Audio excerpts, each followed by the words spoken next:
ये बेसिकली ये जो बिल्डिंग है ये सेंट्रल ये क्रिटिकल केयर यूनिट बन रहा है हर एक डिस्ट्रिक्ट में। तो यहाँ जो है 50 बेडेड बन रहा है ये। तो इसका जो कॉस्ट है इसका 23 करोड़ के अराउंड कॉस्ट है इसका। तो उसमें इक्विपमेंट भी फुल होगा, फिर फुली इक्विपमेंट, इसमें इमरजेंसी बेड्स भी होंगे, इसमें आईसीयू भी होगा, इसमें डायलिसिस का फैसिलिटी भी होंगी, इसमें ऑल जो क्रिटिकल है। इट इज एक्चुअली ये जो प्रोजेक्ट है ये कंप्लीट प्रोजेक्ट है। इसमें मतलब बाद में ऐसा ये नहीं कि मतलब आपको इक्विपमेंट नहीं है या आपका ये कोई चीज, it is including all equipments. ठीक है, तो इसमें हमने वी हैव स्टार्टेड, ये जो हमने स्टार्ट किया 2024 मई में साइट मिली थी।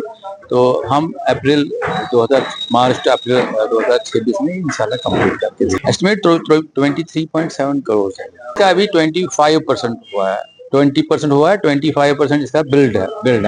लास्ट डेट मैंने बोला मार्च एंडिंग और अप्रैल अर्ली 26। उससे बिफोर नहीं, बिकॉज हमारा जो क्वांटम ऑफ वर्क है और जो अभी विंटर भी आ रहा है तो इसलिए इंशाल्लाह विल बी टचिंग, हम टच करेंगे इंशाल्लाह। तो यहाँ आपको पता है कश्मीर की जो वेदर कंडीशन है और जो भी हाईवे के साथ कनेक्टिंग रहता है उसकी वजह से कभी कभी हिकअप्स आते हैं, लेकिन वो यार ऑलवेज हम यहाँ होता है स्टॉक। बट कुछ आइटम्स होते हैं जो बिल्कुल स्पेशली बाहर से आते हैं, यहाँ ओपन मार्केट में अवेलेबल नहीं होते, उसकी वजह से कभी कभी थोड़े हिकअप्स आते हैं। बट अभी ये चल पाया है, देयर इज अ पेस तो लिया है।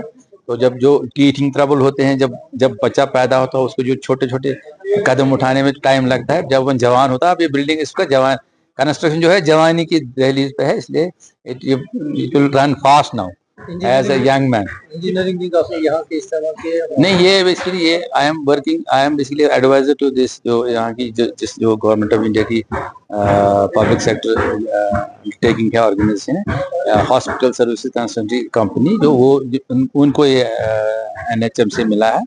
एंड देन वही हम टेंडरिंग के से कॉन्ट्रैक्टर हायर करके कॉन्ट्रैक्ट करते हैं। तो लोकल वर्क फोर्स तो लोकल ही काम करता है। यहाँ डिस्ट्रिक्ट हॉस्पिटल गांधरबल का दौरा किया।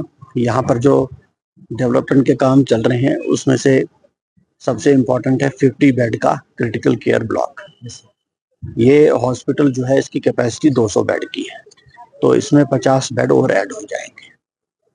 ये हमारी उम्मीद है कि मार्च अप्रैल तक ये कंप्लीट हो जाएगा। दूसरा, उसके साथ एक district integrated public health lab बन रही है। वो एक बड़ी अच्छी स्टैंडर्ड की state of the art lab होगी और इसके साथ कनेक्टेड होंगे बाकी जो ब्लॉक लेवल पर लैब्स हैं, वो भी कनेक्टेड होंगे। तो अगर वहाँ किसी को दिक्कत आती है कोई टेस्ट करने में तो वो उससे कंसल्टेशन भी ले सकता है। तीसरा, यहाँ एक बन रहा है ब्लॉक पब्लिक हेल्थ यूनिट।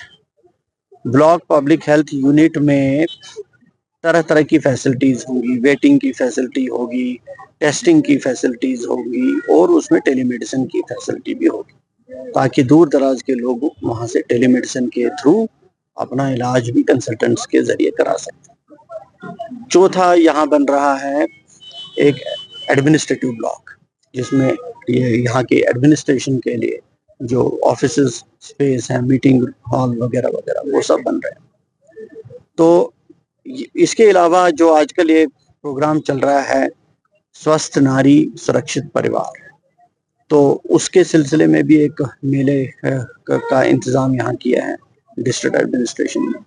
तो आप देख रहे हैं कि जो औरतें हैं इन पर काफी फोकस दिया जा रहा है कि इन 15 दिनों में उनका ज्यादा से ज्यादा स्क्रीनिंग हो।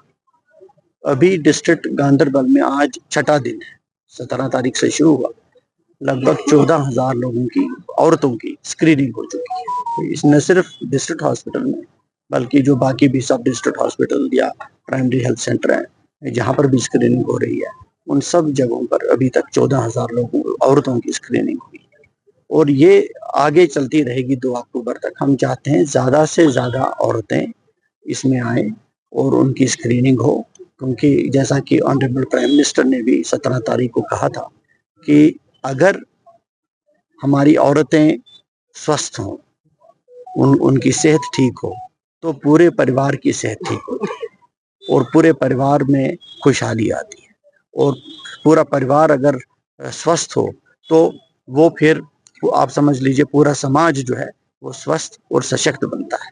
तो यही जो इसके पीछे सोच है, उसी सोच के तहत ये स्क्रीनिंग कैंप्स जिले में हर कोने में ऑर्गेनाइज किए जा रहे हैं और उसी कुछ सिलसिले में मैं यहाँ आया था। डॉक्टरों की कमी है। जी बिल्कुल सही कह रहे हैं आप। मैं आपको कहूँ कि यहाँ पर ये एक ऐसी चीज है ना कि स्पेशलिस्ट की कमी हर जगह है। अगर आप बाकी सब डिस्ट्रिक्ट हॉस्पिटल्स भी देखेंगे तो वहाँ भी कमी है। वहाँ से भी बार बार डिमांड आती है हमको स्पेशलिस्ट चाहिए। एक्चुअली हमारे पास स्पेशलिस्ट ही बड़े कम है। तो अब स्पेशलिस्ट को बढ़ाने के लिए सरकार क्या कर रही है, उसमें जो MD-MS की सीटें हैं वो बढ़ा रहे हैं। तो इस साल हमारी उम्मीद है लगभग हमारी 200 नई सीटें MD-MS की बढ़ेंगी। तो वो जैसे पास आउट होंगे, जैसे मेडिकल कॉलेज आ गए, अब पहले हमारी यहाँ 500 सीटें होती थी, आज 1650 सीटें और शायद 100 के करीब बढ़ जाएंगी। तो सीटें बढ़ानी पड़ेंगी, नंबर 1।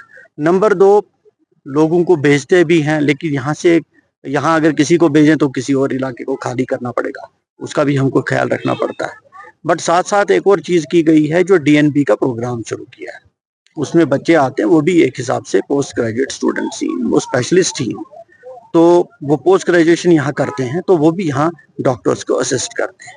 तो ये कुछ 2-4 कदम उठाए गए हैं कि ताकि स्पेशलिस्ट की जो कमी है वो दूर हो जाए। रिप्लेसमेंट का बजट होता है, इसके लिए भी एम्बुलेंसेस को रिप्लेस भी किया जाएगा। और उसके अलावा जो 102, 108 की एम्बुलेंसेज है वो चल रही हैं। शुरू हुआ था ये 130 से, आज शायद 500 के करीब एम्बुलेंसेस उसमें 102, 108। तो वो भी बढ़ाते जा रहे हैं हर साल। तो गाड़ियां कंडम भी होंगी, नई गाड़ियां भी आएंगी।